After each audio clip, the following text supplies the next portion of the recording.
Hey everybody, ronarray here, and at the start of the league I did a detailed guide on how to utilize Kingsmarch effectively to maximize currency gain. However, after all the patches and additional information discovered by the community, the situation has changed. Now it's important to prioritize completely different things. In this video I want to go through some strategies that are used for effective shipments right now, and showcase my own 50 million shipment setup, plus showcase some most effective ways to get dust as well, because you will need a lot of dust. Check the timestamps if you want to know something in particular as usual, and let's go forward.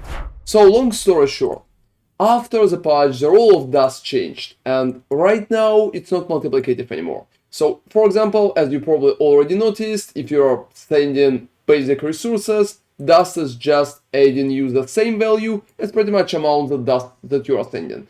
So for example, if you're adding like 1 million of dust, it will give you 1 million of shipment value. That way you also have a diminishing return. So if you have 25 millions of crops, you will need to send 25 millions of dust, but you can't send more dust than you already have crops. So the best possible approach right now is pretty much reaching half the dust and half the crops. Another great question is, do you really need to send anything else except the crops? For example, like iron bars or anything else instead. And currently for bigger shipments, especially when you want to get some good results, it's not recommended. Because if you're going to send some bars, they're going to push some currency out of your rewards. And you're going to receive less currency in general. And less currency in general is going to lead to less chances to receive divines or mirror shards. So pretty much going for just dust and any type of crops like xanthium, orgrun, pumpkin, corn or wheat is the best approach. So we currently have a few different options for shipment. We have an option to send a big one for 50 millions. We can also do one for 10 millions, for example. Don't send it just with food, do half with dust. But you can also use a smaller shipment for only 2 millions, for example. So I will divide those strategies in one big one for 50 millions, one like average one for 10 millions, and one small one for 2 millions. And all of them are kind of viable, but that depends on how much is your food production, how much dust do you have, and what is the results if you are looking for. So if you want to have a higher chances for mirror shards, it's better to aim for 50 millions. If you are alright with just receiving divines and maybe occasionally 1 or 2 shards, 10 millions will work alright for you. And 2 millions is here if you want to send constant shipments all the time and pretty much just receive divines from it.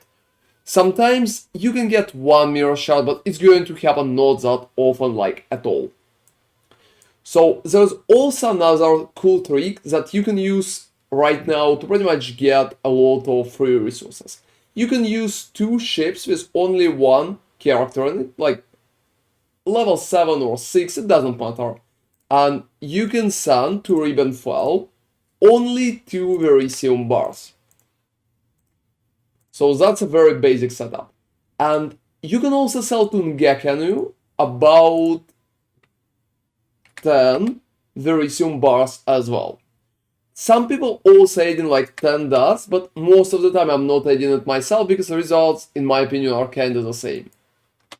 So from sending, you will pretty much receive a pretty basic setup here with basic runes and 3 random scarabs, which is very nice because it's basically free. And you can also receive from 5 to 10 stack decks for sending 10 into Ngekanu. So 2 into Ribbonfell will give you 3 random scarabs, and 10 into Ngekanu will give you from 5 to 10 stack decks. Both of those approaches are very good.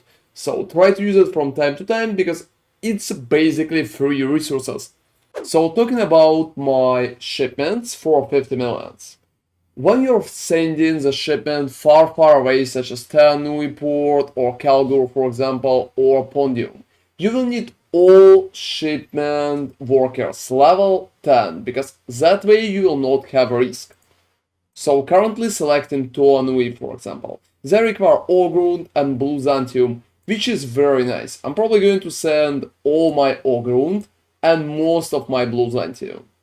That way I'm reaching about 25 millions, a little less. So 25 millions. And after that we can add 25 millions of dust.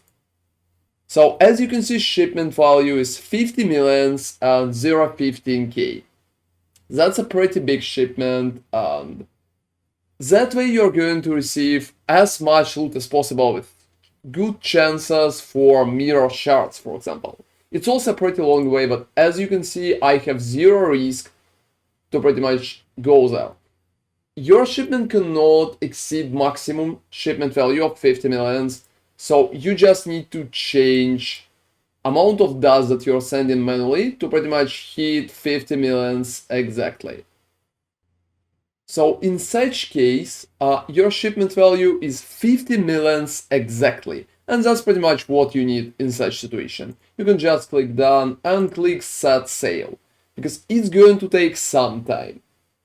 So generally you don't need to add anything else. So just food and pretty much thaumaturgic dust.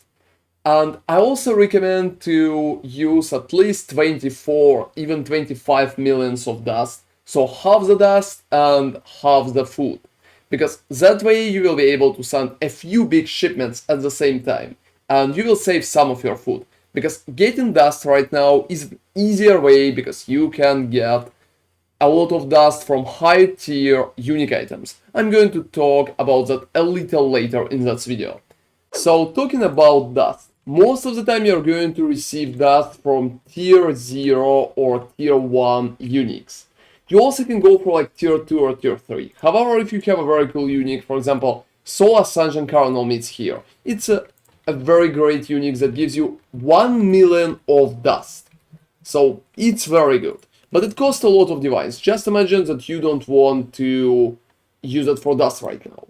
But if you will decide to do that, it's very important to add quality to items that you are going to disenchant, because right now it gives you 952,000 of dust. But if you will add quality, for example here, it's going to give you 1,079,000. So 20% of quality is going to add you 20% of more dust, which is a very cool bonus, and you need to keep that in mind.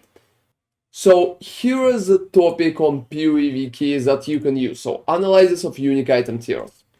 Here we have options to sort items by tier as well.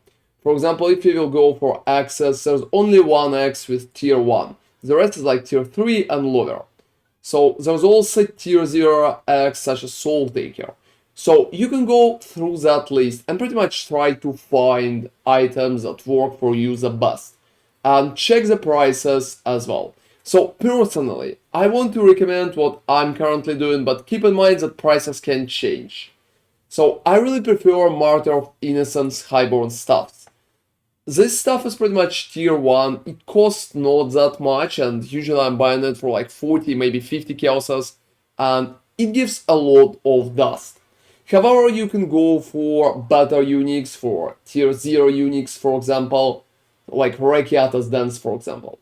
Or you can also try something else. So you can also try to get Martyr of Innocence Highborn stuffs yourself, but keep in mind that prices can change after the video. So talking about such situation, you just need to find very good items with nice tier that will give you a lot of dust. I don't really recommend to buy too expensive items, because you can lose money that way. Usually just farming them on pretty much using like tier 1 or even tier 2 uniques could be a great way to get some occasional dust here and there.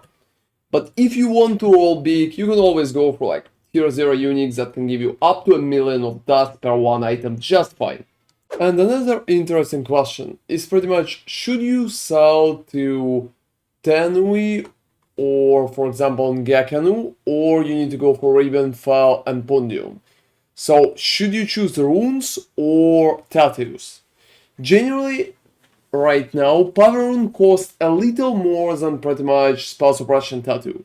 However, I feel like getting spell suppression tattoo is much easier.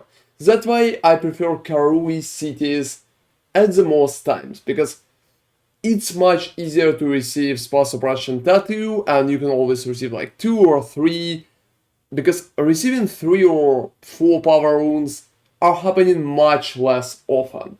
So choosing between 2, I usually send my big shipments to one of the Karui cities. So that's been my quick guide for the updated shipment and big shipments in general. Thank you very much for watching, and see you next time. ronarray out.